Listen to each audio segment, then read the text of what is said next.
Mi amor, te amo. Se te olvidó pagar la luz, ¿verdad? Sí. Ahora el pago de sus servicios es tan fácil como tomar una foto con la app Davivienda. Así de fácil. Davivienda, una multilatina en El Salvador.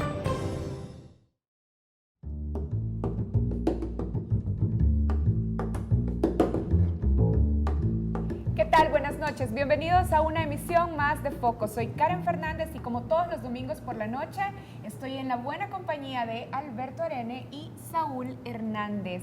Bienvenidos a todos a este programa en el que vamos a conversar sobre política fiscal, democracia y desarrollo social en nuestro país, pero también en Centroamérica y en la región latinoamericana. Alberto, ¿con quién va a estar conversando en su segmento de Zoom?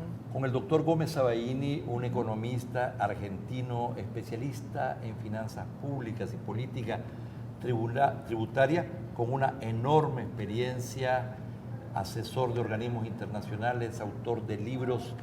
Va a ser muy interesante esta entrevista con un peso pesado de las finanzas públicas. Bueno, y en Matices nosotros vamos a estar conversando particularmente sobre sistemas de protección social y por eso en nuestra mesa nos va a estar acompañando una investigadora de la CEPAL, socióloga, que ha revisado los casos de los sistemas de protección social, específicamente sistemas de pensiones y sistemas de salud en América Latina. Así es, se trata de Ana Sojo, Karen y Alberto, esta experta que también es consultora en CEPAL, investigadora, está presentando en San Salvador su más reciente publicación denominada Políticas de Protección Social en América Latina, la desigualdad en el banquillo.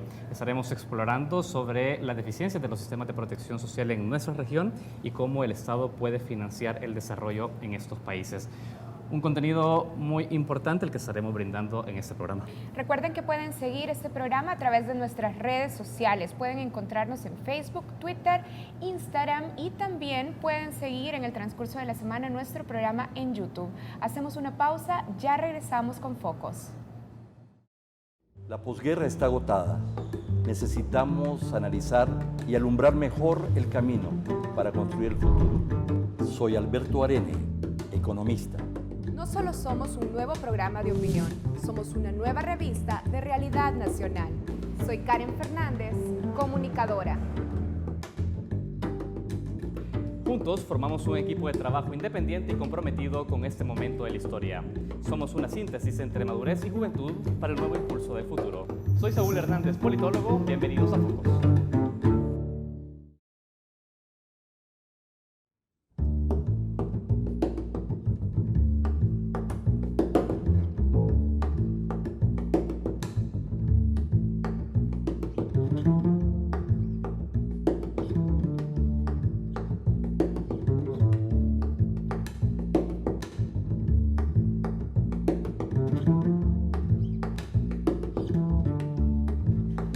Muy buenas noches, amigos televidentes. Bienvenidos a un nuevo episodio de Focos y de su segmento Zoom. Por una política fiscal para la democracia y el desarrollo es el tema que nos ocupa esta noche, teniendo como invitado al doctor Juan Carlos Gómez Sabaini, economista argentino, experto en finanzas públicas y política tributaria, doctor en economía de la Universidad de Columbia en Nueva York, consultor de la Comisión Económica para América Latina y el Caribe, CEPAL, del Banco Interamericano del Desarrollo, BID, y del Fondo Monetario Internacional en materia tributaria. Fue subsecretario de Política Tributaria en la Secretaría de Hacienda de Argentina 3 veces, en 3 gobiernos diferentes. Coautor del libro Política Tributaria en América Latina y del libro Consensos y Conflictos en la Política Tributaria de América Latina. Es miembro del Consejo Asesor del Instituto Centroamericano de Estudios Fiscales, ICEFI. Es para nosotros un gusto recibir al doctor Gómez Sabaini. Bienvenido. Muchas gracias, Alberto.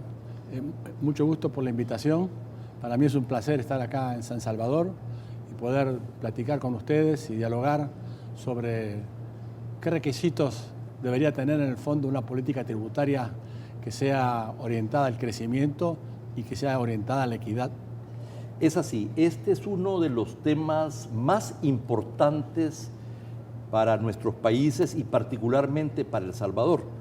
Por eso cuando nos enteramos que usted estaría en esta conferencia el jueves pasado, donde usted dio la ponencia inaugural del 6º Encuentro Internacional del Instituto Centroamericano de Estudios Fiscales ICEFE, una ponencia que tituló Hacia una nueva política fiscal por una política fiscal para la democracia y el desarrollo, no dudamos en invitarlo y agradecemos muchísimo que haya aceptado venir a estar con nosotros y con el público salvadoreño. Primero, comencemos con un poco de historia.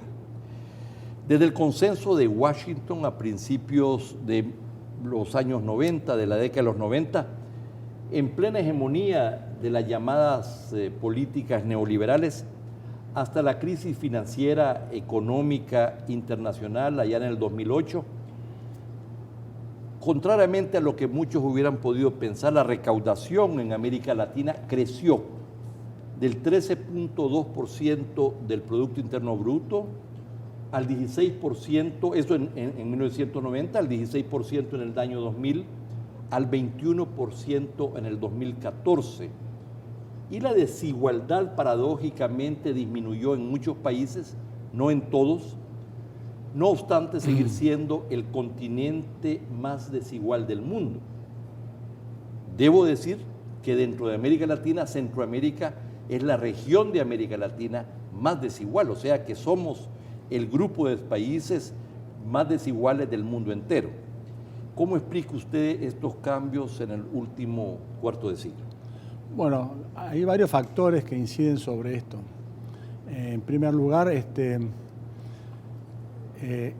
uno vio que con las normas y con las iniciativas del consenso de Washington, los países lograban crecer, pero ese crecimiento estaba faltante de algo, que era mejorar la equidad distributiva en cada uno de los países.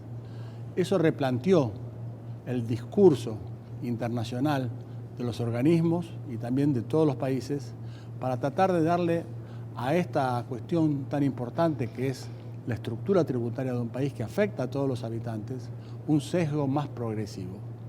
Y esto se está logrando poco a poco. Realmente el ritmo de crecimiento ha sido importante, pero es insatisfactorio todavía el grado de desigualdad que hay en los países. Y acá tenemos en términos de recaudación, yo diría, como dos puntos de análisis. Uno es el comportamiento de los países grandes de América Latina. Me refiero a Argentina, me refiero a Brasil y no sé por qué muchos motivos de discusión, Uruguay. Estos países tienen cargas tributarias arriba del 30%. 30% o 32% es casi el nivel de los países de carga tributaria baja de la OECD. Es decir, está al nivel de los países desarrollados en el mundo. Por la otra punta, lamentablemente tenemos países como El Salvador, tenemos países como Guatemala, tenemos países como Honduras, donde la carga tributaria no crece. Es decir, que el gobierno no tiene capacidad financiera para solucionar los problemas de desigualdad, para hacer un programa de transferencia de recursos a la gente más humilde, para satisfacer las necesidades en materia de inversión.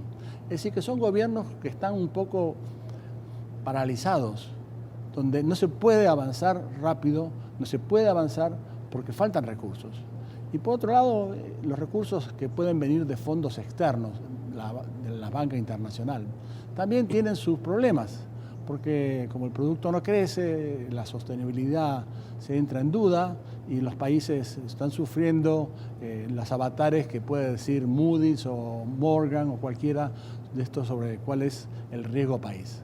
Entonces, tener un sistema tributario que crezca con equidad, que crezca con eficiencia, que crezca con cumplimiento, porque todos estos países que acabamos de mencionar son países donde la evasión es muy, muy alta. Es decir, que eso es lo más inequitativo que uno puede encontrar. Pero volviendo al caso de los países, de los grandes países, Brasil y también su país, Argentina, pues experimentaron tasas de crecimiento importantes, pero ahora están teniendo problemas fiscales. Obviamente, Argentina en este momento tiene un problema fiscal serio. Tenemos un déficit fiscal de 7 puntos del Producto Bruto. Es decir, es enorme. Ese es un legado del gobierno de los Kirchner. Exactamente, y que han agotado todas las fuentes posibles de recursos. Entonces, el gobierno de Kirchner tenía cerrado el acceso a los mercados internacionales. Al final. Al final. La Argentina tuvo que hacer esfuerzos financieros importantes para levantar todos los juicios que había contra el país para poder acceder al mercado financiero. Y eso se ha logrado. Entonces tenemos acá necesidades de recursos. ¿De dónde más vamos a sacar recursos? Hay que tocar la cuestión tributaria. Pero bueno, en el caso de Argentina, está vinculado esto también, además del excesivo gasto, etcétera, está vinculado esto a políticas populistas y a una relación con el sector privado que desalentó la inversión privada. Y claro, porque la política del gobierno para captar votos se centró exclusivamente en el consumo personal, en el consumo privado. Con subsidios, Con subsidios, con transferencias, con un montón de cuestiones no muy buenas que estimularon el consumo, con planes de pago, posibilidades de compra en créditos, sin generar una masa importante de recursos genuinos. Entonces se distribuyó, bueno, un poco, se distribuyó lo que había, y eso no es muy positivo. Pero dejó endeudado al país y con una situación dejó endeudado al país. El país está agotando también todas sus fuentes de financiamiento y en este momento está en un brete duro porque reducir la presión tributaria a niveles razonables cuesta muchísimo. Hay que aumentar recursos, hay que bajar gastos y sobre todo tenemos por delante, dentro de un año, unas elecciones de medio tiempo que realmente pueden complicar la estructura política y las perspectivas políticas. Vamos a ver, ¿cuánto es la deuda pública de Argentina en relación al PIB? Y en este momento se ha reducido mucho, porque si algo dejó el gobierno anterior es que como tenía cerrado el mercado, el acceso al mercado internacional, el país no se endeudaba. El gobierno anterior no tenía capacidad de endeudamiento. ¿Pero a cuánto dejó la deuda? Lo cual fue el bueno. Alrededor del 40%. Del 40%. Sí, exactamente. Ya. Hay un tema muy importante, me parece, que a veces no se discute suficientemente.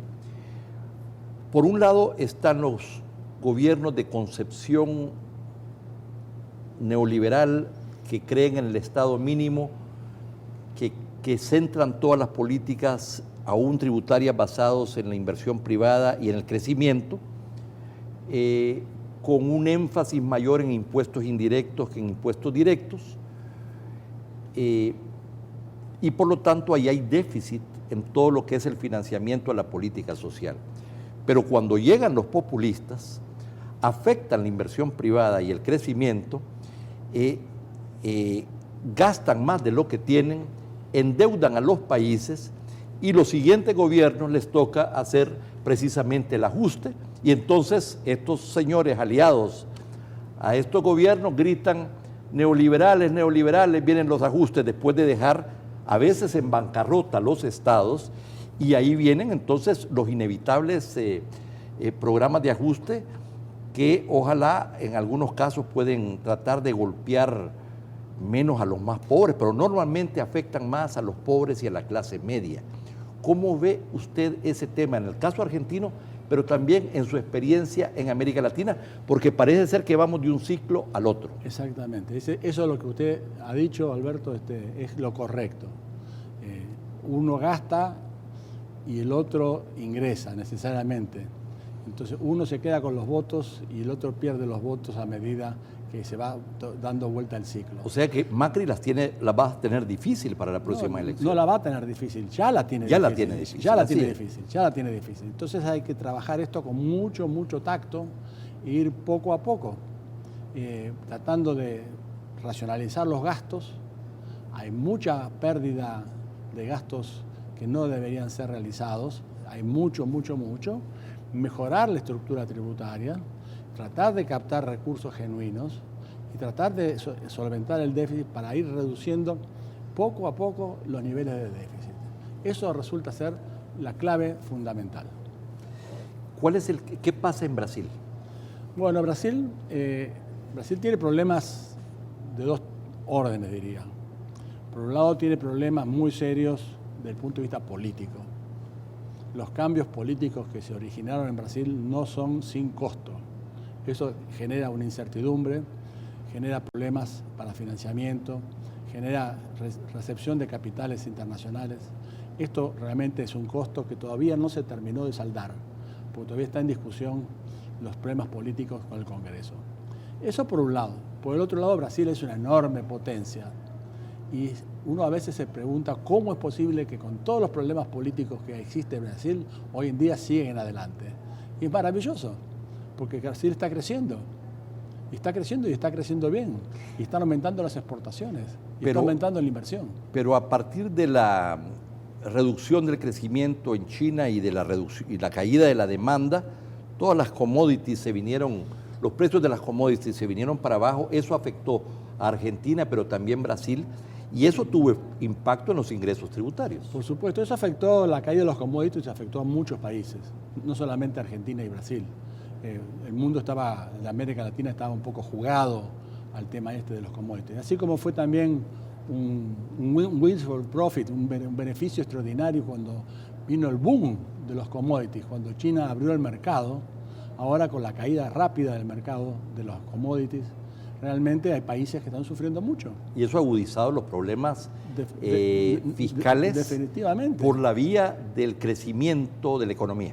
Por eso que nosotros siempre estamos impulsando criterios donde uno debe crecer con solvencia y con equidad. Con solvencia, la solvencia es fundamental.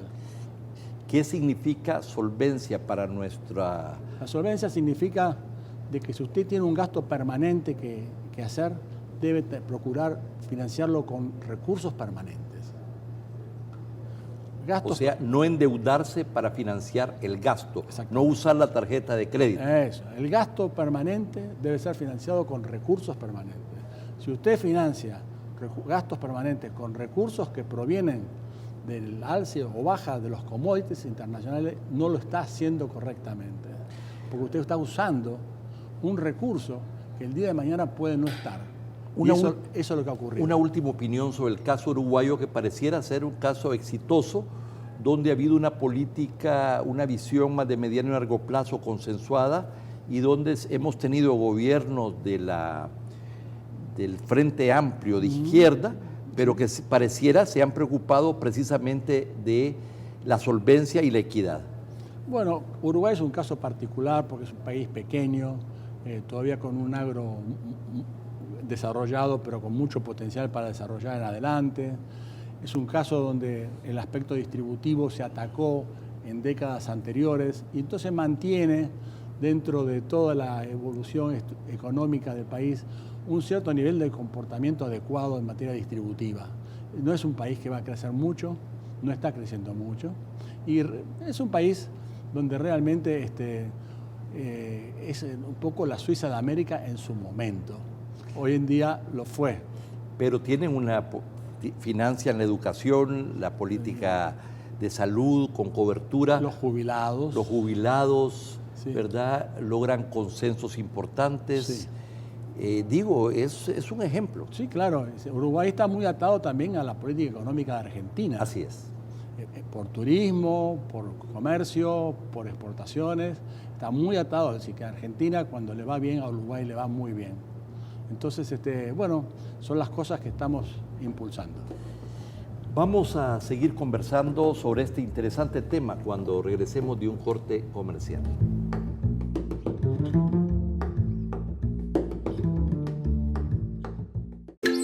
Cosas que no sabías del azúcar de caña. Una cucharadita de azúcar natural solo tiene 16 calorías. Sí, solo 16 calorías, que es menos del 1% del requerimiento energético diario por persona.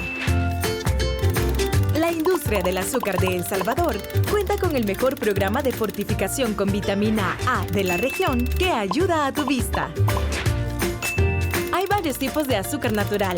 Los más comunes son blanca, refinada y morena. La diferencia es su tamaño de cristal, pero todas tienen las mismas propiedades, incluyendo su contenido calórico. Como ves, el azúcar natural es buena y tu cuerpo la necesita.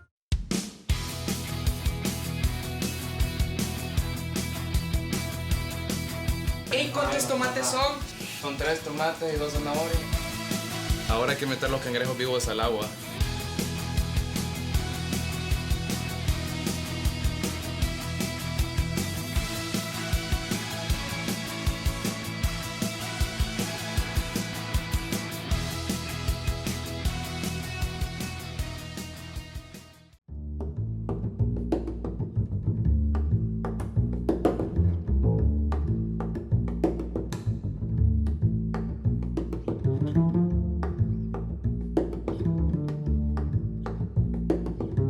Estamos tratando esta noche de uno de los temas más importantes para El Salvador y Centroamérica, aunque no sea un tema tan atractivo o tan sexy como dirían algunos, por una política fiscal para la democracia y el desarrollo.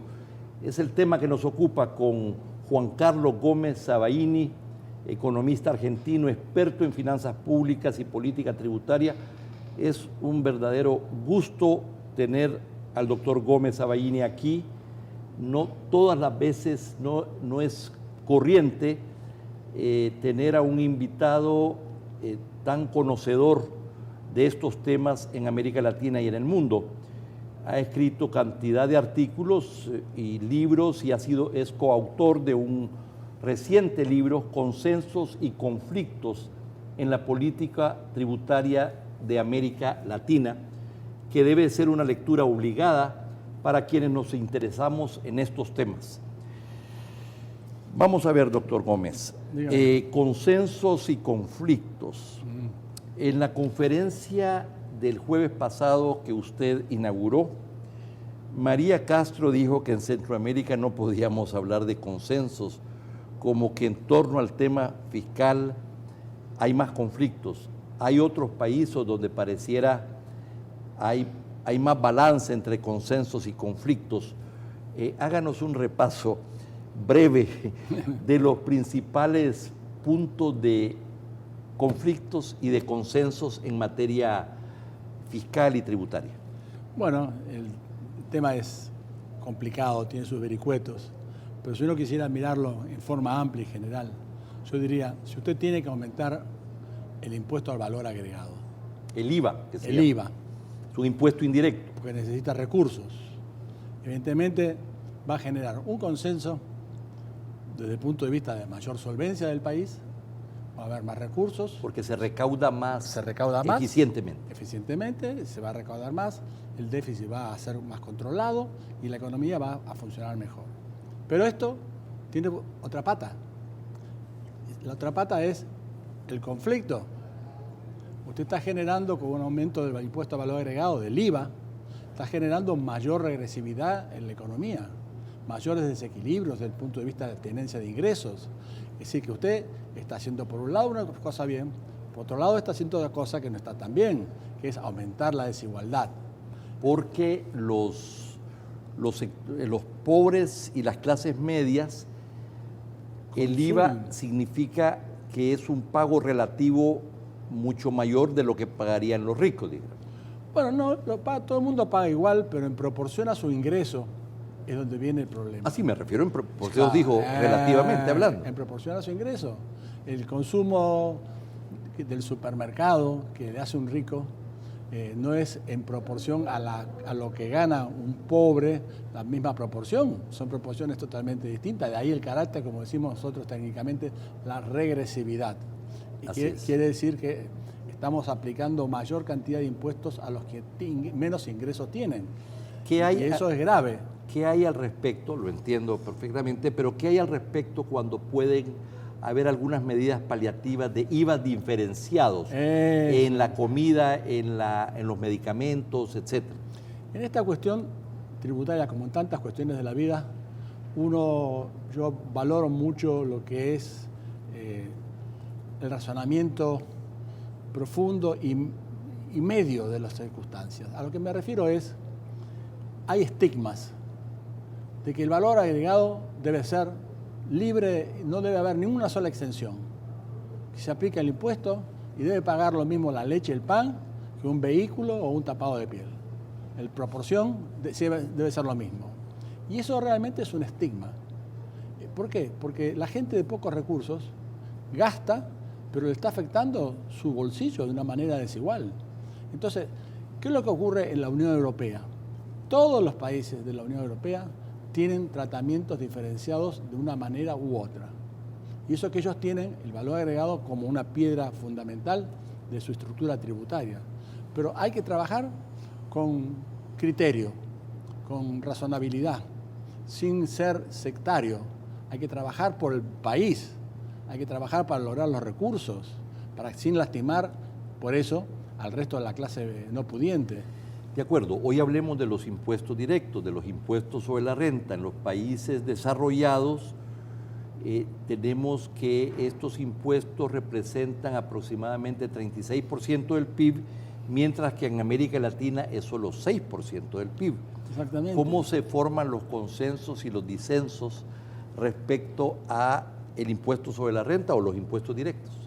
Bueno, el tema ahí va por distintas vertientes. Una cuestión es cuando usted dice voy a aplicar un impuesto a la renta de gente que tiene un ingreso determinado para arriba, y con lo cual usted protege a aquellas personas, a aquellos contribuyentes que tienen ingresos bajos. Entonces, el impuesto se aplica solamente a las personas de renta alta, a los más ricos.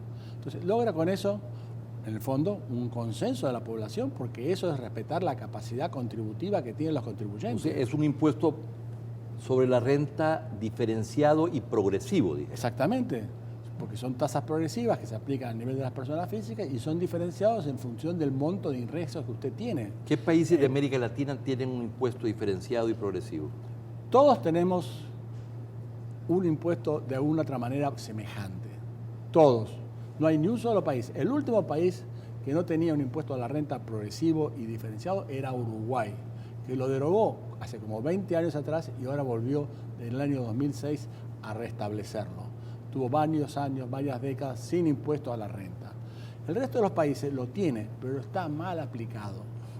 Hay problemas, hay altísimos problemas de evasión y de incumplimiento, con lo cual se debilita el sistema. Hay problemas muy importantes donde las exenciones, los beneficios tributarios que se otorgan, son pagados básicamente en el fondo por la gente de bajos ingresos, porque los de altos ingresos logran una exención, logran un privilegio, logran un beneficio, logran ser exentos del impuesto.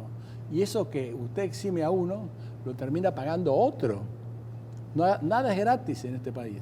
Pero bueno, pero son los grupos, dijéramos, más de mayores ingresos y más poderosos que tienen más capacidad de influir en las políticas del Estado. Exactamente, con mayor penetración en las decisiones políticas. La penetración en las decisiones políticas aunque sean las fundamental. clases medias y los pobres que constituyen la mayoría. Exactamente, la mayoría no es la mayoría que toma las decisiones. Los que toman las decisiones son justamente las minorías, que son los que pueden influir en las decisiones en el Congreso. Pero bueno, hablando del tema del impuesto sobre la renta, antes de subir impuestos, ¿no debería de estar el énfasis puesto en cerrar los portillos de la evasión y la elusión fiscal, que es algo impresionante en nuestros países? Definitivamente. La exención, la evasión es, yo diría, el peor de los impuestos que existen. Porque lo que usted deja de pagar, porque evadió, lo paga el comerciante que tiene al lado o lo tiene que pagar el compañero que tiene en la oficina porque uno evadió. Y el otro componente importante del cual muchas veces no hablamos es la corrupción. En estos países hay mucha corrupción. Y la corrupción es algo que deteriora el corazón del sistema tributario. Entonces es fundamental atacar la corrupción. Bueno, ahora también en América del Sur con el caso de Odebrecht y de los otros, ¿no? Ni le digo, porque eso es como un problema que se generalizó en todos los países, así de arriba para abajo. Pero el tema evasión y el tema corrupción van de la mano, van de la mano. Y hay que atacar ese problema. No puede ser que las normas tributarias sean aprobadas por el Congreso en algún país y que luego sean dejadas de lado por cuestiones legales. Si el Congreso aprobó una cuestión, eso debe ser aplicado. Y esto ha pasado en Costa Rica varias veces, donde el gobierno, el Congreso, aplicó y aprobó reformas tributarias muy importantes y muy interesantes, y luego la Sala Constitucional las derogó a los dos. ¿Usted cree que además de las presiones de grupos poderosos, influye también el hecho que a veces los gobiernos no se dotan de las asesorías internacionales correctas para poder aplicar las políticas que han sido definidas, dijéramos, en el Congreso? No, ¿O usted no cree que este tema, el tema último es un tema de las correlaciones de fuerzas políticas? Sí, yo creo que esta cuestión que usted señala es querer pasarle la factura a otro. Y realmente... No, se lo pregunto como una pregunta, porque creo que en el tema de las reformas fiscales integrales, al menos en Centroamérica, yo no he visto que los gobiernos se hayan dotado de la asesoría internacional de primer nivel para emprender una reforma integral que al mismo tiempo que impacte la inversión y el crecimiento, impacte, dijéramos, la distribución y la equidad. Sí, esa posibilidad está abierta de inmediato. Los países tienen que pedir a los organismos la colaboración con ese propósito que usted menciona, pero es muy importante tener claro quiénes son los que toman las decisiones. En el fondo, un organismo, cualquiera sea este, que haga una propuesta de reforma y que no es tomada en consideración, realmente el problema se sabe dónde está. Que aquellos que son los hacedores de la política económica no están de acuerdo con las recomendaciones de los organismos. Entonces, me parece a mí que el tema reforma, como usted mencionó en nuestro bloque inicial, debe ser mirado conjuntamente. Hacer una reforma no es toquetear un poquito algunos impuestos y hacer algunas modificaciones menores. Requiere un tratamiento de reforma estructural. No se puede tocar un impuesto solo, no podemos tocar el IVA solo porque da recursos, o poner un impuesto a las actividades financieras porque da recursos, sin mirar qué es lo que pasa con el resto de la economía, sin mirar qué pasa con el resto de los ingresos, sin mirar qué pasa con el movimiento internacional de los capitales, cómo se va a financiar. Entonces esto hay que mirarlo conjuntamente. Es así, estoy convencido de eso. Vamos a ver, el sector informal, bueno, usted habló en su conferencia de los gastos tributarios, económicos y sociales que reducen las bases imponibles. Aquí le llamamos las exoneraciones, ¿verdad? A eso se refiere, que es muy importante. Ni más ni menos. En algunos países lo que se exonera por distintas circunstancias, desde zonas francas a lo que usted quiera, puede llegar a representar el 25% de los recursos. 25%. Eso representa un monto excepcional. Hay casos en que se puede justificar para estimular la inversión, pero pareciera que quedan así de por vida y no vienen los... Y no se vuelve a clasificar si ese gasto se justifica o no. Es correcto. Entonces me parece que lo importante es que la gente entienda que cada vez que se hace un gasto en términos de un beneficio que se otorga, hay otro contribuyente que va a pagar ese beneficio. Porque los recursos no nacen como las plantas. El otro área fundamental y que nos toca muy de cerca en Centroamérica es este sector informal que ha crecido tanto y que no es sujeto, no forma parte, dijéramos, de la recolección de impuestos. Y usted se refirió particularmente también a este tema. Sí, me referí particularmente porque hay lo que se llama el régimen simplificado, el monotributo, tienen distintos nombres, que muchas veces, no siempre, pero muchas veces, constituye un refugio de evasores. Ya. Bajo ese régimen se esconden muchos que deberían estar en el régimen general y pagando lo que corresponde. Y a otros que no se esconden son del sector informal, pero tienen a veces mucha capacidad económica, ¿verdad? Exactamente. Son gente rica, hay gente rica en el sector informal. Así que, y eso tendría que ser analizado en detalle, sí, ¿no? Y que no sea para siempre. Nos queda poco tiempo, pero desearía que tocáramos el caso centroamericano y particularmente del Salvador. Pareciera que estamos en una situación muy compleja, porque con la actualización de las cuentas nacionales, la deuda pública en relación al Producto Interno Bruto posiblemente va a superar el 70% del PIB.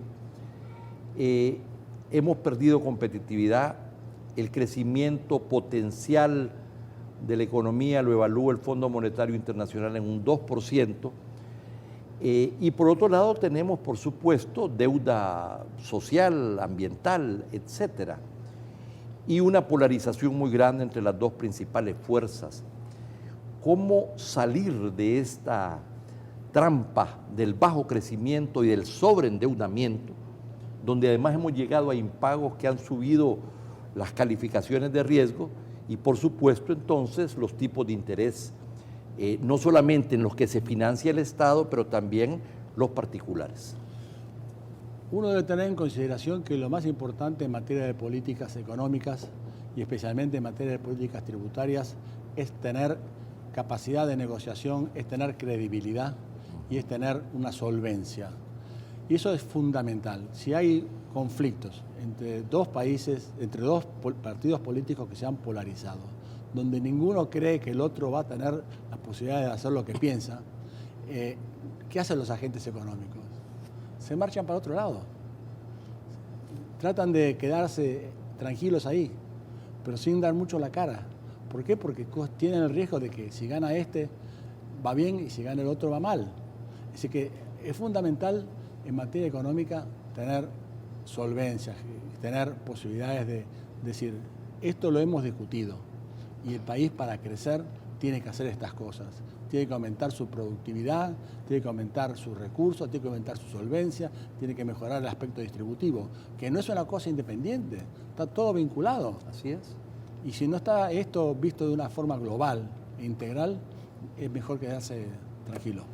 Es precisamente esa falta de visión integral y de conciliar aspectos que tienen que ver con la inversión y el crecimiento con aspectos que tienen que ver con la distribución y la equidad en una visión de mediano y largo plazo, porque el problema es que la sostenibilidad de la deuda pública no se puede lograr de la noche a la mañana en una condición así. De ninguna manera. Lo único que logra es aumentar el deterioro. Yo creo que es fundamental revertir ese proceso y en vez de estar todos contra todos, más bien organizar la casa por dentro. Eso es. Doctor Gómez Sabaini, yo le agradezco muchísimo que nos haya acompañado esta noche. Ha sido un gusto tenerlo en Focos. No, el gusto ha sido para mí poder dialogar. Yo viajo mucho por los países y uno aprende muchas cosas. Espero que cuando venga lo podamos volver a tener en este programa. Cuando usted desee. Muchas gracias. Encantado. Mucho gusto. Bueno, amigos televidentes, ha sido una interesante entrevista con un experto en la materia. No nos cambie porque viene el segmento Prisma. Buenas noches.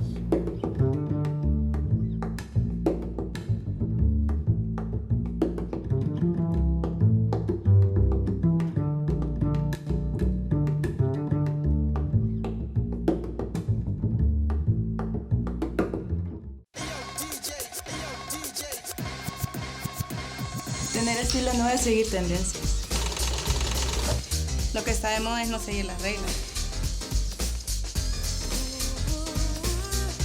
Reciclar, reinventar, reutilizar. Eso está de moda.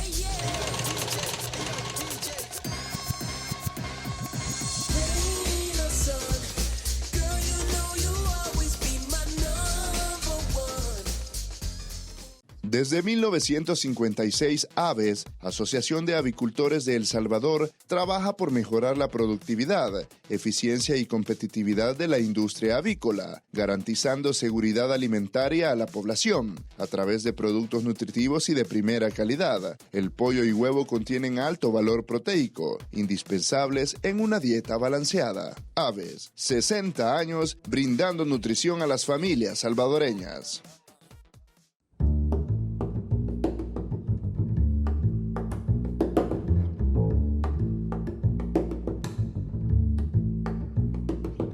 La revista digital Factum reveló hace 2 semanas que dentro de la Policía Nacional Civil existía un grupo élite de agentes que se dedicaba al asesinato de pandilleros, extorsiones y agresiones sexuales. La publicación desató amenazas contra los periodistas encargados de la investigación y una ofensiva criminal de las pandillas que se cobró la vida de 3 agentes policiales en menos de 24 horas.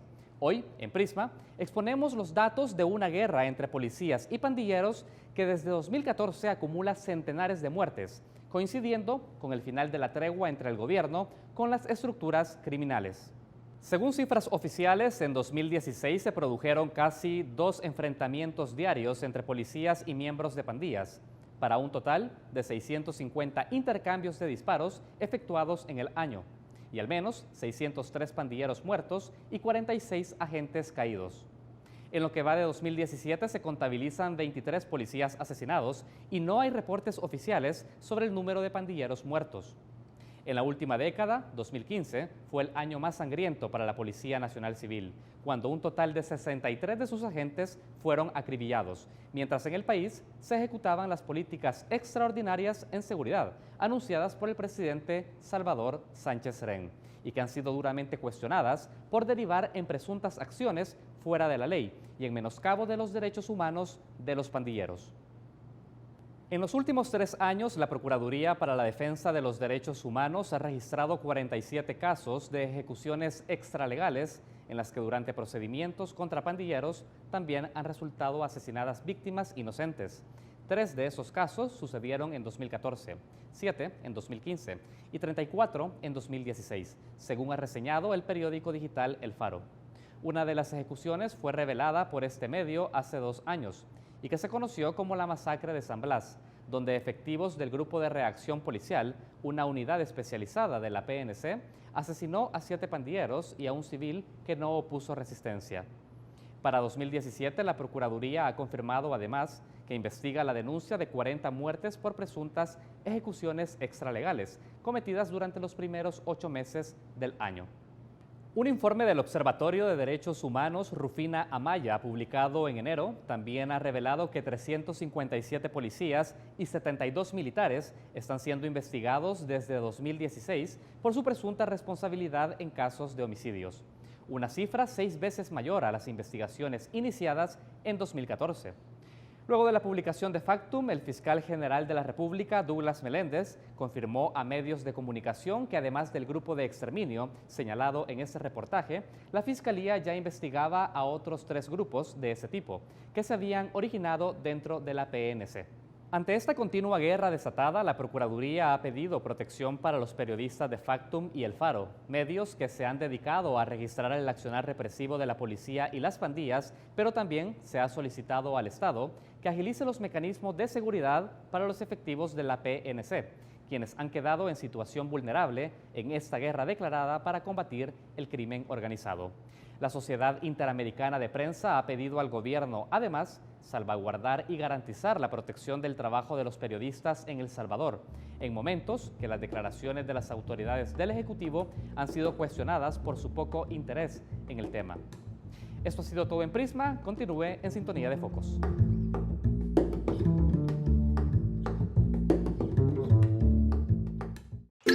Cosas que no sabías del azúcar de caña. El azúcar natural produce energía al instante y esa energía no se transforma en grasa. El azúcar natural es buena y como cualquier otro alimento, debe formar parte de una alimentación balanceada. Nuestro cerebro necesita diariamente al menos un 20% de energía proveniente de carbohidratos como el azúcar natural. Como ves, el azúcar natural es buena y tu cuerpo la necesita.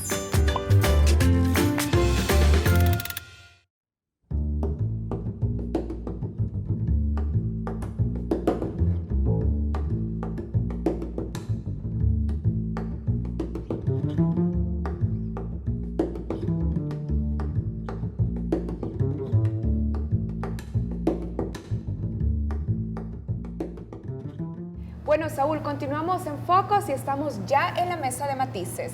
Así es, Karen. Buenas noches también a ustedes que nos sintonizan un domingo más en este programa. Estamos listos para llevar un interesante debate desde esta mesa.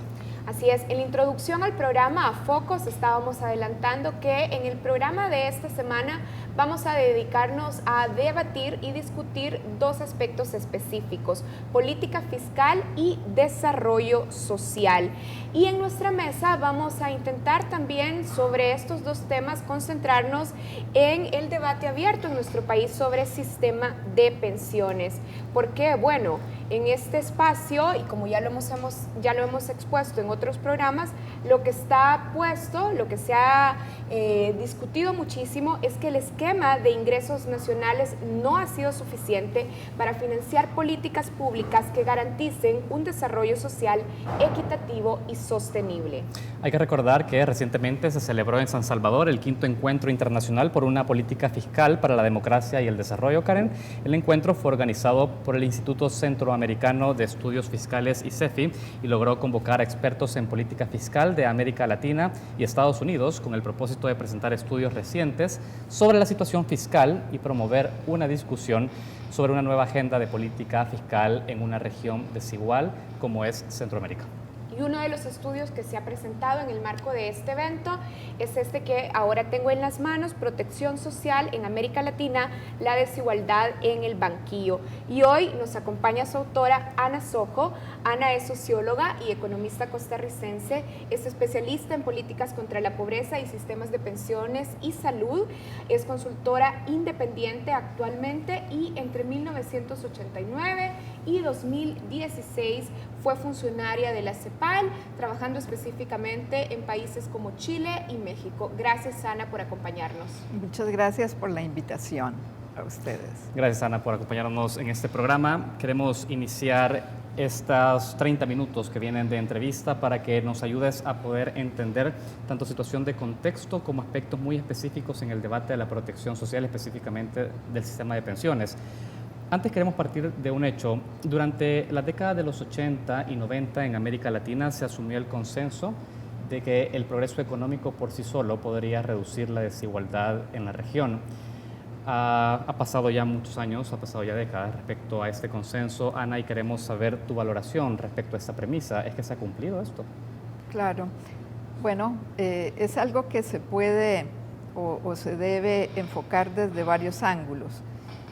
Por un lado, ver que efectivamente en lo que se dio en llamar el consenso de Washington, se suponía que la teoría del chorreo, el derrame económico, se planteó fundamentalmente con más fuerza a partir de los años 80, después del ajuste estructural muy fuerte que hicieron nuestros países en función de la deuda, ¿verdad?, del endeudamiento excesivo que tenían nuestras economías, y la premisa era que entonces mediante el desarrollo económico íbamos a poder reducir, no tanto se enfatizaba desigualdad, como al menos pobreza e indigencia, y posiblemente a la larga también desigualdad, como lo planteaban en su momento teóricos de la economía como Kuznets, la famosa curva de Kuznets que apuntaba en esa dirección. Sin embargo, ello no se ha visto empíricamente, digamos. Ha habido ciertamente reducciones de la pobreza en la región, eso es innegable, aunque ha repuntado una cierta elevación de la pobreza en los últimos años. Hay periodos, paradójicamente, incluso en momentos de la crisis mundial, y ello debido a que, a pesar de esa crisis que estuvo gatillado por factores financieros, hubo una etapa en que se vio beneficiada nuestra región, por ejemplo, debido a la importación de commodities que venían desde nuestra región, incluso hacia países muy pobres hasta ese momento, como era Bolivia. Y Bolivia supo aprovechar bien, por ejemplo, aquello, y entonces hubo una reducción de la pobreza. pero también esa reducción de la pobreza se debió a políticas de los gobiernos, ¿no? Enfocadas a tales objetivos, ¿no? Entonces, por ejemplo, en el Brasil, que pesaba mucho debido a la cantidad de su población, si teníamos un panorama latinoamericano y la población de Brasil era muy pobre, entonces aquello desde la región pesaba mucho si no ponderábamos. Entonces, efectivamente, en ese caso, se debió a políticas voluntarias con ese objetivo. Entonces, por ejemplo, las pensiones rurales en Brasil sacaron a un contingente enorme de la población de la pobreza, ¿verdad? El hecho de que en varios países, uno de ellos Brasil, Argentina, se establecieron políticas de salario mínimo también. Estamos hablando que esto es a partir ya de la década del 2000 con una intervención más presente del Estado. Sí, digamos también en los años 90, ¿verdad? No solo 2000, ahí comienza a arrancar una serie de medidas, ajustes, por ejemplo, de las prestaciones sociales que tenían como referencia también el salario mínimo. Luego, más en los años 2000, es muy interesante en América Latina también observar políticas de formalización del mercado laboral, entonces destinadas a simplificar las medidas mediante las cuales, por ejemplo, pequeñas y medianas industrias podían formalizar a sus trabajadores. Ana, hay medición de eso y esas políticas efectivamente beneficiaron sobre todo a los más pobres. Entonces, resumiendo, las reducciones de pobreza y de indigencia se dieron en un contexto a veces económico favorable, pero como producto de políticas, no por sí solas. Es decir, que tenemos suficiente evidencia para confirmar que la participación del Estado es necesaria para reducir pobreza, indigencia. Muy importante. Y luego para aliviar desigualdad también. Sí, sí. A ver, pero un Estado más activo requiere más ingresos. Correcto. ¿Cómo se resuelve en una sociedad el debate, por ejemplo, un debate que en nuestro país se sigue teniendo? Bueno, a más impuestos, dicen algunos, menos inversión privada. En el sentido que los impuestos, se piensa o se debate así, podrían desincentivar la inversión privada y por lo tanto se frenaría la generación de empleos, habrían menos impuestos para financiar la misma política pública del Estado. ¿Cómo se resuelve ese debate? Claro, para eso como que hay que tener amplitud ideológica, ¿no? Y estar abierto a evidencias empíricas, ¿verdad? Entonces, por ejemplo, se pone, si ponemos la mirada en los países nórdicos, hay gente que nos dice, ¿cómo la vamos a poner en esos países que son ricos? Lo interesante es que los países nórdicos que comenzaron a elevar su carga tributaria a mediados del siglo pasado no lo hicieron cuando eran ricos, lo hicieron cuando eran pobres. Y justamente pudieron desarrollarse económicamente y todo a la luz de cargas tributarias crecientes, pero bien usadas, ¿no? Entonces eso nos pone ante un desafío muy importante. Reconocer que no hay que ser rico para elevar la carga tributaria, que esa carga tributaria es necesaria porque el Estado tiene que contar con recursos, pero que esa carga tributaria tiene que ser bien usada. Y eso entonces significa transparencia en el uso de los recursos fiscales, significa lucha contra la corrupción. Y la corrupción es un flagelo que está golpeando de una manera increíble a los países latinoamericanos, incluso aquellos en que se creía que había más probidad. Ahora, Ana, has tocado un tema importante. Tú decías, en los países nórdicos se logró avanzar en una carga tributaria... Como un ejemplo, como ¿no? un ejemplo, ¿no? Sí. Donde, sí, claro, digamos, extrapolar esa situación se hace complejo también para América Latina, pero ha señalado un elemento importante y es el buen uso de esos recursos. Estamos hablando de una reforma institucional dentro de los estados latinoamericanos para que hagan un mejor uso de los recursos, cierren los portillos a la corrupción e incluso a elementos como la elusión y la evasión fiscal. Exactamente. Te hago una pregunta. En la ruta hacia el debate de impuestos, de nuevos impuestos en los países de América Latina y centroamericanos, ¿no debería antes como condición necesaria hacerse una reforma del Estado en materia de servicio civil, de sistemas tributarios eficaces, antes de comenzar a debatir el tema de impuestos? ¿No es en ese orden? El problema es verlo como de una manera consecutiva, ¿verdad? Es decir, tengo que llegar a un X estadio con unas X o Y instituciones que sí me funcionan y a partir de ahí adentrarme en otras. Yo creo que muchas veces hay que avanzar en varios frentes, ¿no? Entonces, en el ámbito fiscal, por ejemplo, si estamos hablando de alzar lo tributario y de vigilar el buen uso de los recursos, estamos moviéndonos definitivamente en dos frentes. El primero requiere reconocer por parte de sectores sociales muy diversos, sobre todo aquellos que tributan, la necesidad de que el Estado cuente con más recursos. Y allí en muchos países ha habido miopías terribles, ¿no? Una dificultad, por ejemplo, del empresariado de ponerse en los zapatos del otro. ¿Qué quiero decir con ello?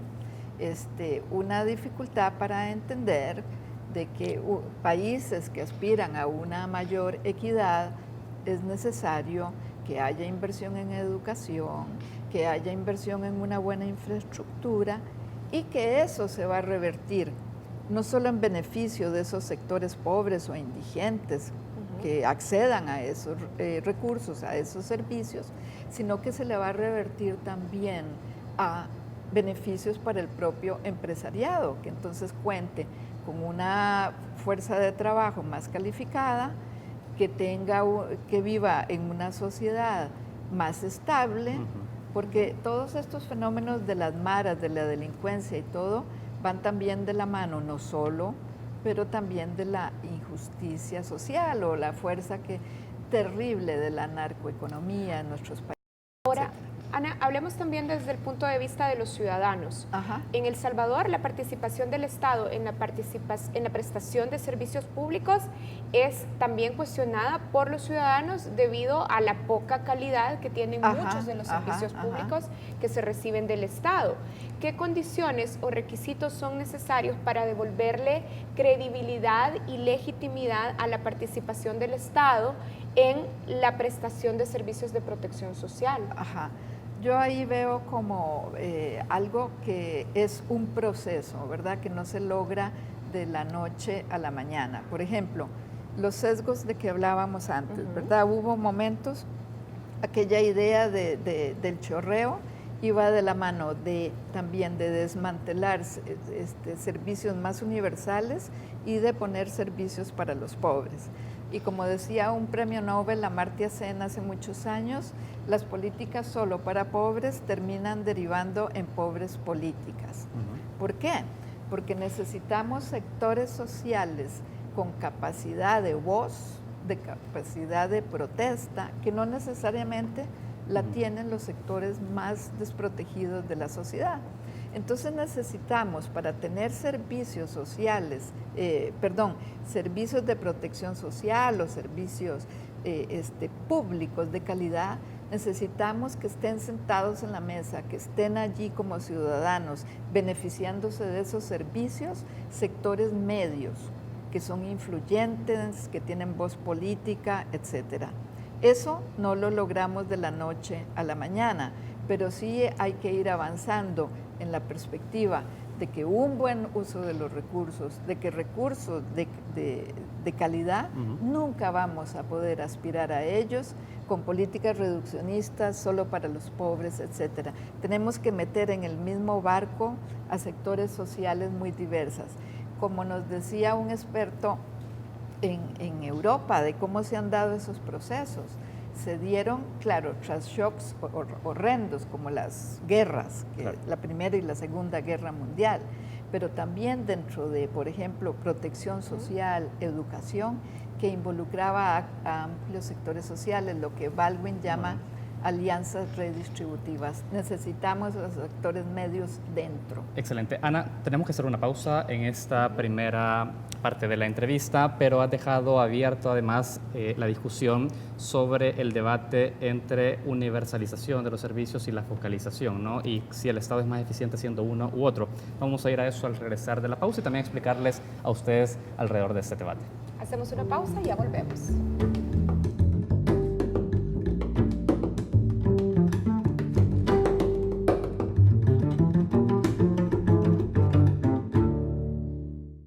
Usted estuvo en París, ¿verdad?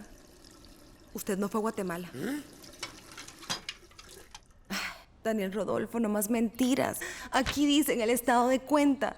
Usted viajó hace 15 días a París y se gastó $8,000 en una tienda de tecnología. ¿Qué? Y mira al niño en lo que trabaja. ¡Qué pecado!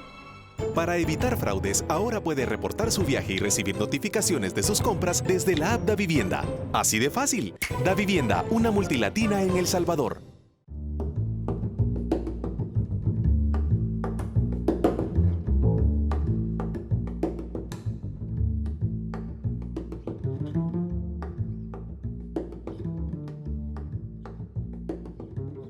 Esta semana se ha presentado en nuestro país este estudio titulado Protección Social en América Latina, la desigualdad en el banquillo. Y hoy estamos conversando en nuestra mesa de entrevista con Ana Sojo. Ana Sojo es socióloga y economista costarricense, especialista en políticas contra la pobreza y sistemas de pensión y salud. Y bueno, Saúl, en el bloque anterior, antes de hacer la pausa, nos habíamos quedado discutiendo con Ana sobre el debate entre focalización en la prestación de servicios de protección social y universalización. Así es, Ana, y queremos conocer tu opinión respecto a esto, porque en un contexto de crisis fiscal, de alguna manera, de ajustes fiscales, los gobiernos se abocan a eliminar el concepto de lo universal y focalizar la intervención del Estado a poblaciones más vulnerables. Sin embargo, tú decías antes de ir a la pausa, cuando hacemos esto también generamos servicios públicos pobres. ¿Cómo se resuelve entonces este debate? Sí, yo creo que ahí hay que superar un reduccionismo en la concepción global de los sistemas. Ciertamente los programas de transferencias monetarias, sean condicionadas o no, han ayudado en cierta medida a reducir la pobreza y la indigencia en varios países latinoamericanos. Entonces, cuando yo planteo esto, no es que abogue en contra de esos programas, que son indispensables y que bien llevados, aquí volvemos siempre a lo mismo, de las veedurías, del buen uso, pueden tener un efecto muy positivo. Pero el problema es que el Estado no se puede limitar a eso, ¿verdad? Entonces hay sistemas, por ejemplo, educación y salud, en que es indispensable que tengan un efecto redistributivo. Y para eso, como decía, tienen que estar incluidos amplios sectores sociales que velen por la calidad de esos servicios y que son indispensables en esos términos. Entonces, por ejemplo, en salud es muy importante que las personas contribuyan de acuerdo a lo que ganan.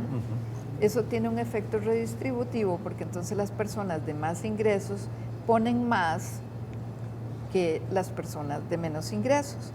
Pero a la vez, si esto es dentro de un sistema, resulta que incluso las personas de altos ingresos a la larga también se ven beneficiados cuando, por ejemplo, si es un sistema bueno, como tú decías, entonces se puede acudir a él, por ejemplo, en una enfermedad catastrófica, cáncer o qué sé yo, que representa, quizá no la persona de clase media vaya a ir al médico a una consulta que puede pagar de su bolsillo, claro, pero sí en el momento en que enfrenta un gasto catastrófico y sabe que el sistema de salud le va a responder bien.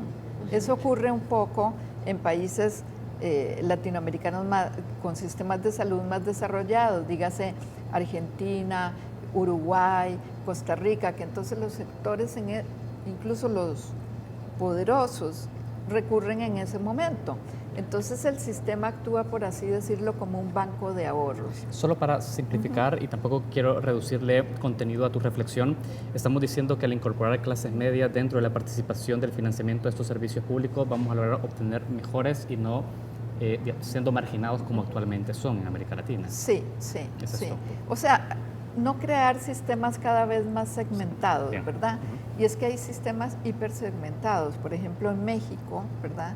Entonces está el Seguro Popular, creado hace unos 15 años para los pobres, ¿verdad? Y tenemos los otros sistemas de la seguridad social tradicional, claro, pero no están intercomunicados, ¿ya? Entonces, tratar de avanzar contra esa segmentación para que verdaderamente haya una cohesión también dentro de esos sistemas. Bien, otro de los componentes cuando hablamos de sistemas de protección social es el sistema de pensiones. Correcto. Y de hecho, en nuestro país, Ana, llevamos ya más de un año en el que este tema, reforma el sistema de pensiones, es prioridad en la agenda nacional. Correcto. Pero este sistema sobre el que se debate tiene también diversos problemas. Para enlistarlos rápidamente, por ejemplo, se nos acumula una deuda del sistema público sin fuentes de financiamiento. Tenemos además baja cobertura porque se estima que 7 de cada 10 personas económicamente activas están en el sector informal.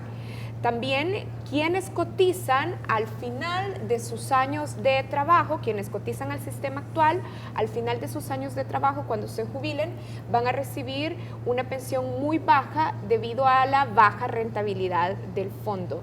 Ana, teniendo en cuenta estos problemas, ¿en qué orden considera que deben resolverse para que realmente nuestro sistema de pensiones pueda garantizar protección y calidad de vida a los salvadoreños y salvadoreñas en su vejez? Claro, ahí hay que situar esto como en un contexto demográfico y económico, lo de las reformas. Y tampoco las reformas tienen que ser de shock, sino que hay que ir, usualmente las reformas de pensiones son graduales por ello mismo, ¿no?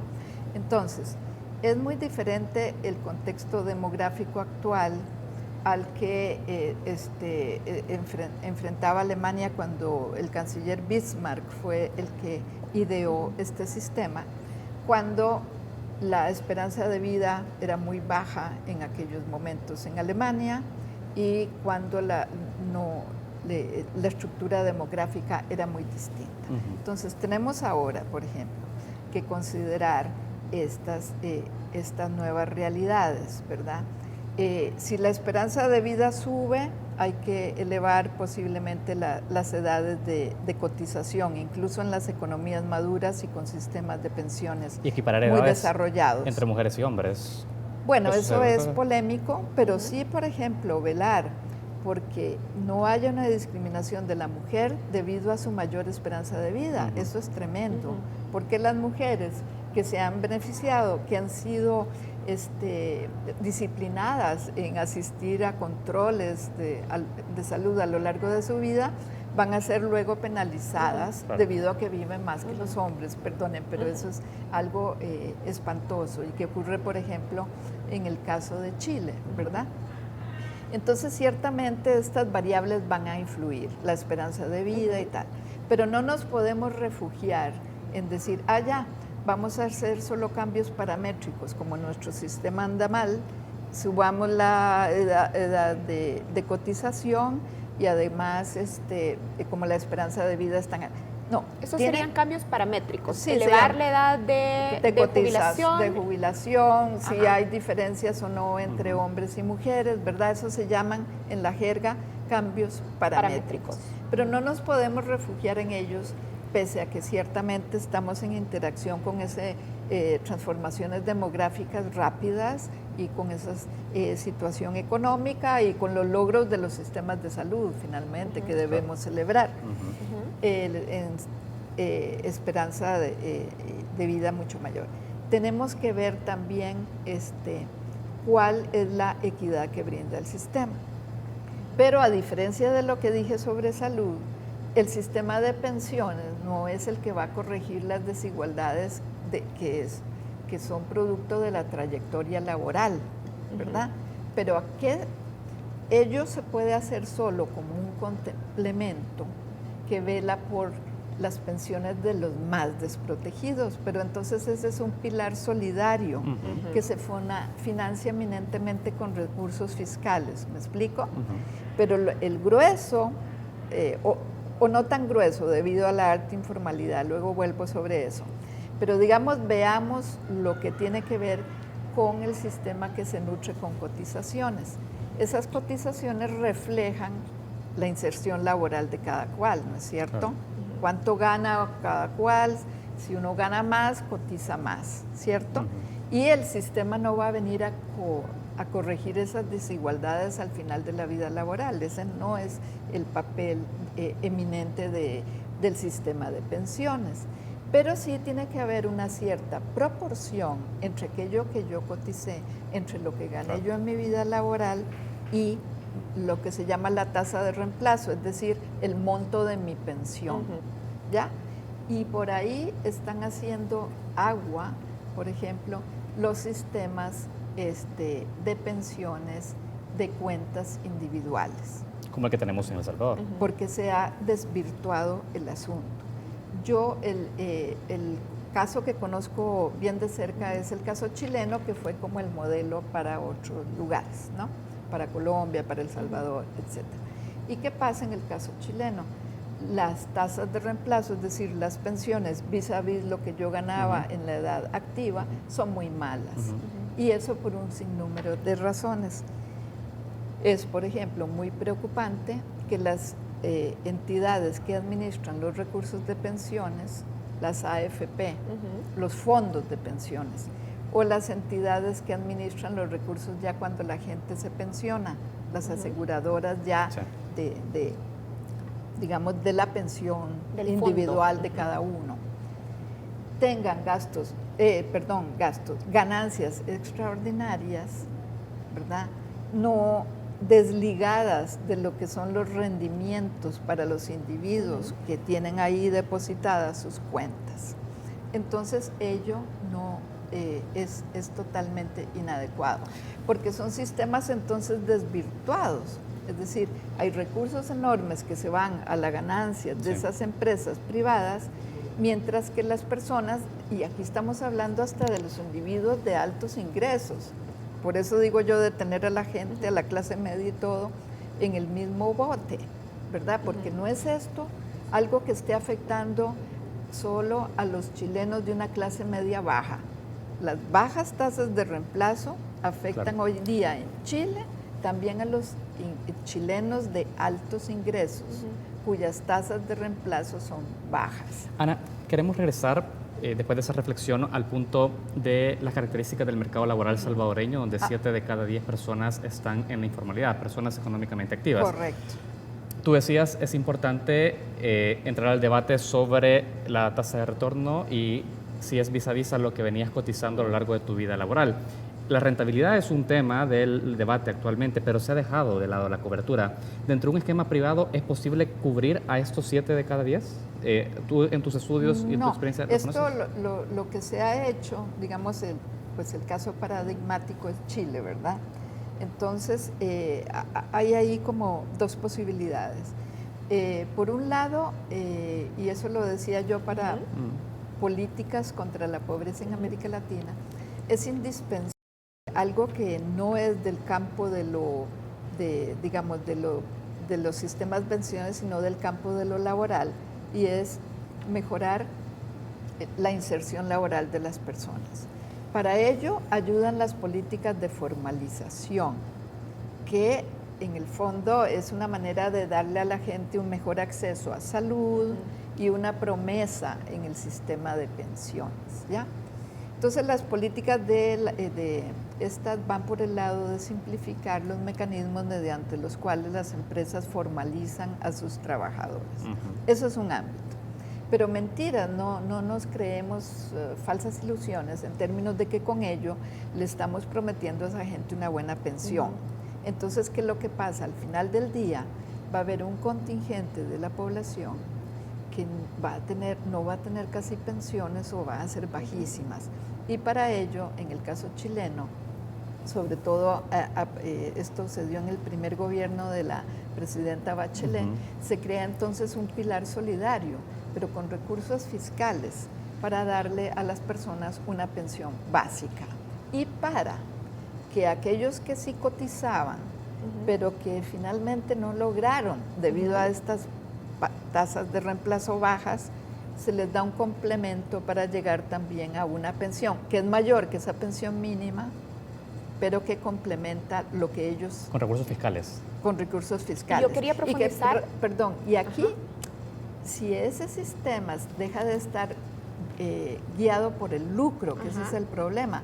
Bajas tasas de reemplazo por un sistema desvirtuado por el lucro de esas compañías que medran en razón de esto.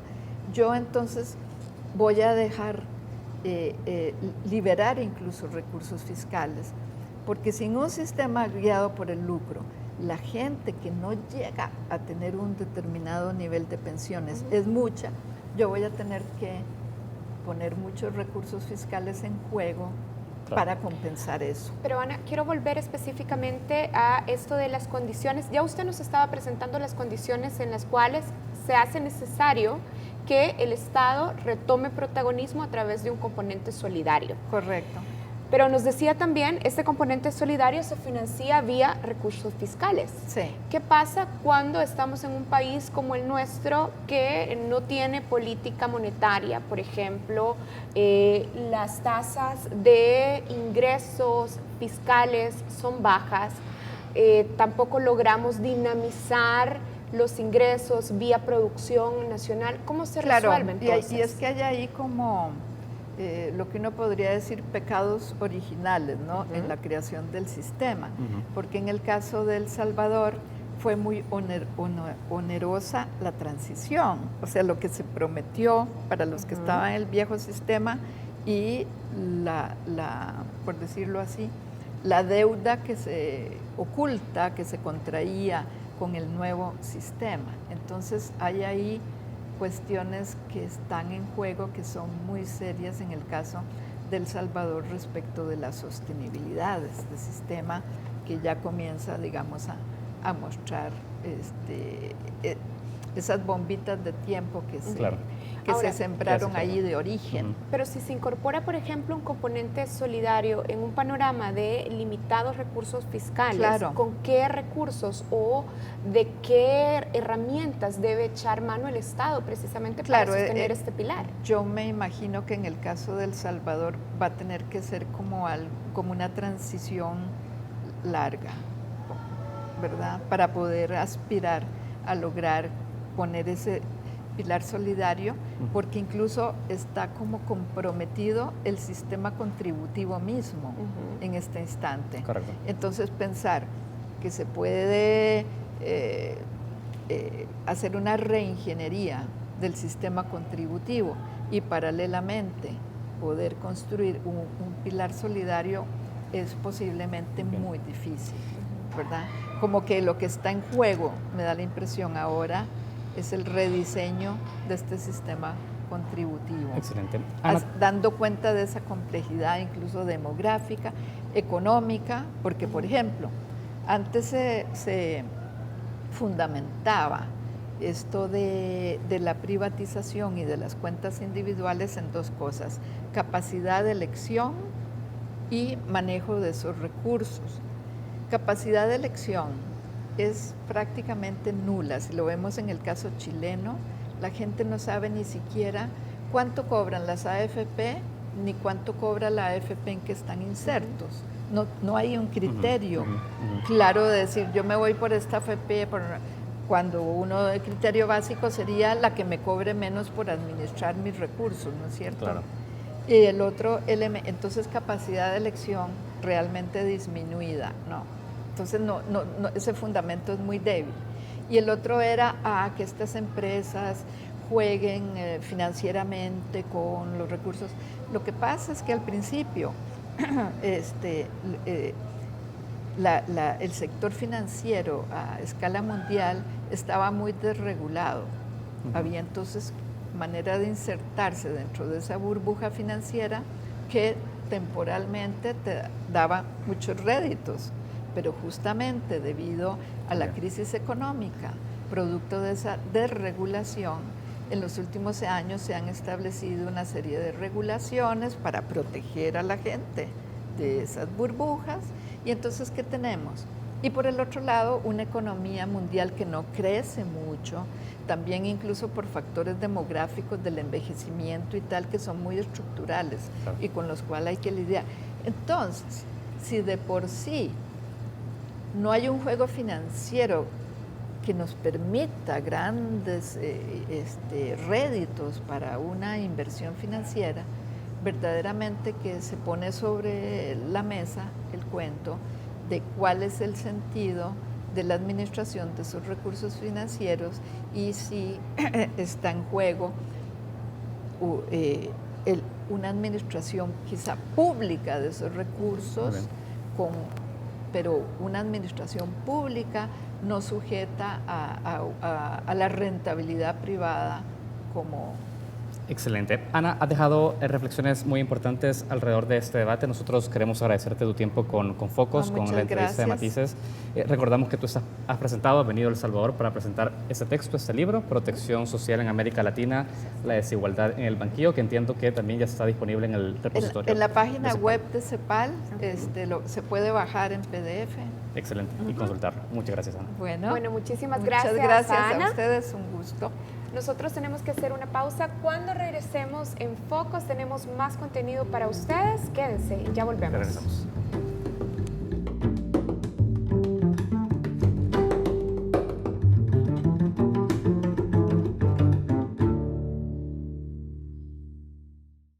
Cuando la vida y la salud de las mujeres está en riesgo, la familia salvadoreña se une. Apoya los 4 casos de interrupción del embarazo. Actúa ahora. Seguimosunidos.com.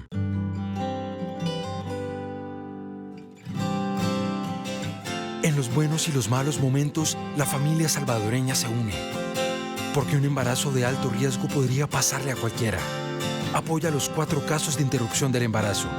Actúa ahora. Seguimosunidos.com.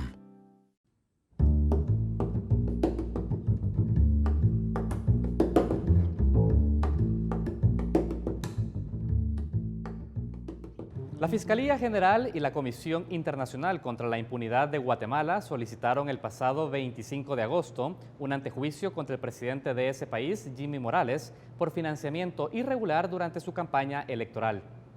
Esta petición desató un enfrentamiento con el jefe de Estado, quien días después viajó a Estados Unidos para solicitar la remoción del comisionado de la CICIG, Iván Velázquez.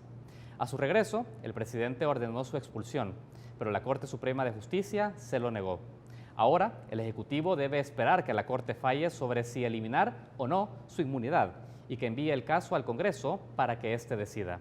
Por ello, en este reportaje especial de nuestra periodista Arisbel Arismendi, explicamos qué factores impidieron la salida de Iván Velázquez y cuáles son los escenarios previstos en los próximos días. ¿Deberá Jimmy Morales abandonar la silla presidencial? Veamos. Creo yo que el fiscal o el representante del comisionado Iván Velázquez ha hecho un buen trabajo, lo considero muy tenaz, muy capaz, muy profesional. Sí, hoy por hoy es una esperanza para poder sanear muchos de los problemas que nos están afectando en Guatemala. En la tarde de hoy se ha presentado la solicitud de antejuicio contra el señor Jimmy Morales Cabrera.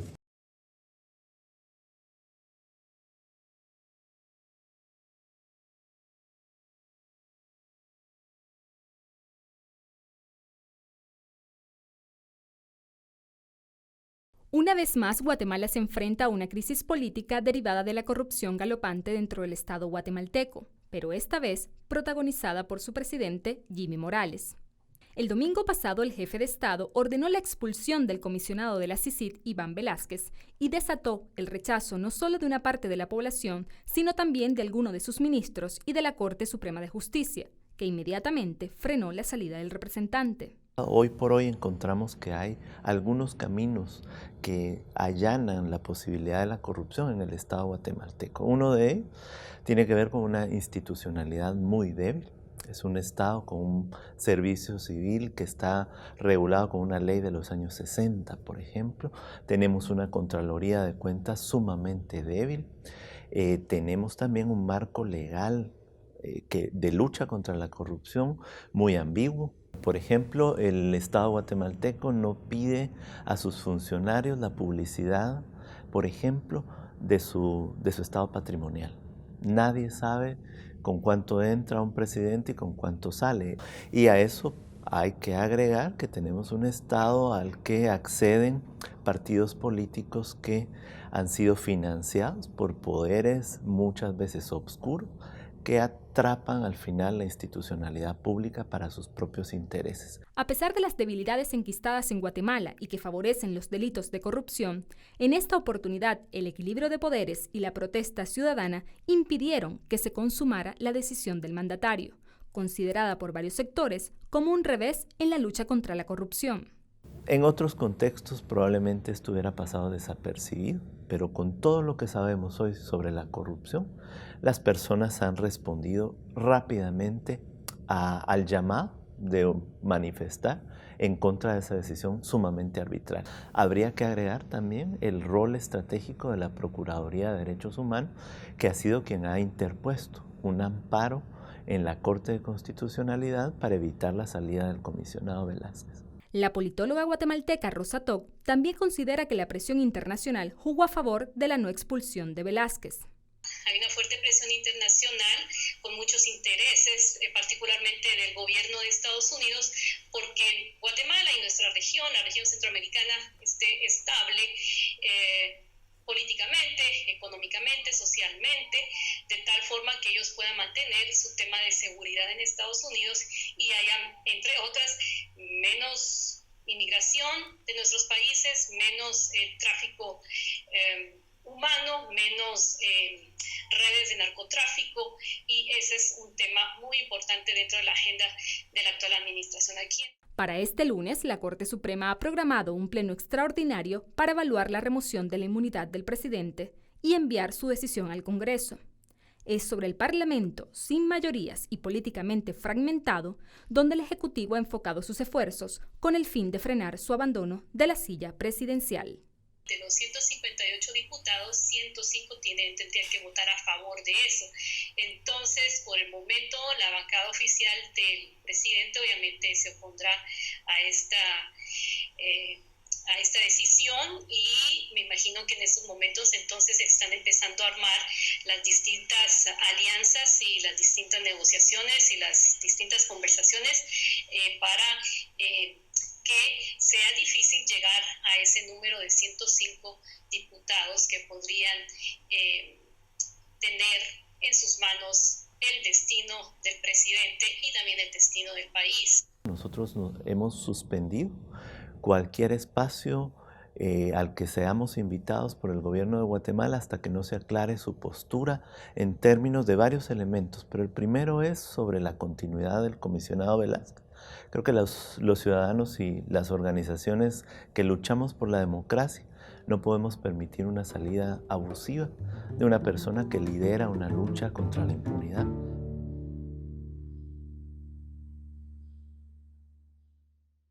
Cuando la vida y la salud de las mujeres está en riesgo, la familia salvadoreña se une. Apoya los 4 casos de interrupción del embarazo. Actúa ahora. Seguimosunidos.com.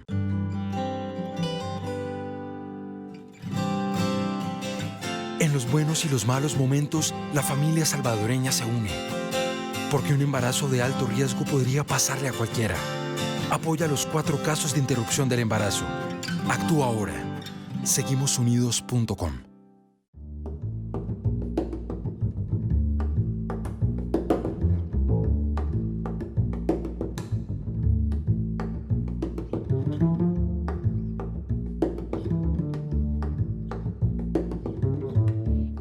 En Focos queremos presentarles en Retratos, el segmento que preparamos con la colaboración del Museo para la Palabra y la Imagen, el MUPI, la vida del poeta salvadoreño Hugo Lindo, que además de escritor, fue político, abogado y diplomático de nuestro país. Que disfruten este segmento sobre la vida de Hugo Lindo. En el centenario de su nacimiento, el Museo de la Palabra y la Imagen presenta retratos biográficos de Hugo Lindo. Época de celajes y vientos de octubre. Frente al Océano Pacífico, en el puerto de la Unión, nació el escritor Hugo Lindo, el 13 de octubre de 1917. Se destacó en la producción poética y la narrativa. Fue abogado y diplomático. Los padres de Hugo Lindo fueron Oscar Lindo, profesor de inglés, y Matilde Olivares, quienes tuvieron 5 hijos. Se graduó de bachiller en 1933 e ingresó a la Universidad del Salvador, donde se doctoró en jurisprudencia y ciencias sociales. A los 15 años, escribió el poema Prisma al Sol. Días después de finalizada la dictadura del general Hernández Martínez, Hugo Lindo y Carmen Fuentes contrajeron nupcias en San Salvador y procrearon 7 hijos, entre ellos el escritor y pintor Ricardo Lindo y el historiador Héctor Lindo. A finales de 1944 se produjo la muerte de su hermano menor Herbert, estudiante de medicina, en una expedición contra el gobierno militar de la época. Esa tragedia le inspiró el poema Ha muerto un niño. Desde 1947 se le encomendó la labor diplomática que ejerció en Corea, Colombia, España y Chile. En 1953 publicó Sinfonía del Límite. Una de sus obras más reconocidas es la novela Justicia, señor gobernador, publicada en 1960. En el año 61 fue ministro de Educación, década en la cual publicó la novela Navegante Río, Cada día tiene su afán, Solo la voz y Maneras de llover. Cuando regresó a El Salvador, instaló la librería y galería Altamar. Hugo Lindo prologó los 2 tomos de la compilación de la obra de Salarrué de la editorial universitaria. En 1983 publicó la novela Yo soy la memoria. También reconocida su obra poética Resonancia de Vivaldi. Participó en la fundación de la Universidad Dr. José Matías Delgado y fue decano de la Facultad de Bellas Artes. Hugo Lindo murió el 9 de septiembre de 1985 en San Salvador. Con el propósito de promover su vida y obra, su familia donó al Museo de la Palabra y la Imagen un archivo personal compuesto por escritos y documentos de uno de los más relevantes intelectuales salvadoreños del siglo XX.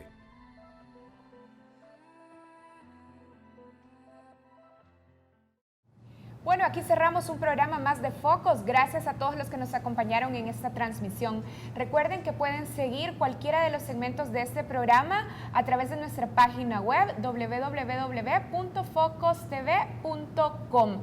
Por ejemplo, pueden volver a ver el segmento de Prisma, en el que esta noche presentamos las cifras de las víctimas de los enfrentamientos entre Policía Nacional Civil y pandillas en nuestro país. También pueden ver el resumen y, de hecho, el desarrollo de la entrevista que Alberto hizo esta noche en Zoom. Fue muy interesante esta entrevista con el doctor Gómez Sabaini, un experto en finanzas públicas, en política tributaria, que nos dio una visión realmente no solamente continental sobre esta problemática, pero también una visión integral de cómo abordar estos temas en el diagnóstico, pero también en la propuesta. Así es. Yo quiero aprovechar el espacio para agradecer la colaboración del Museo de la Palabra y la Imagen, que domingo tras domingo contribuye con Focos para la producción de nuestro segmento Retratos, en el que estamos dedicándole ya una biblioteca digital a la que ustedes pueden acceder a través de la web y conocer a todos los referentes artísticos y culturales del Salvador. Y así cerramos. Buenas noches, gracias por habernos acompañado. Los esperamos el próximo domingo a las 7:30 de la noche.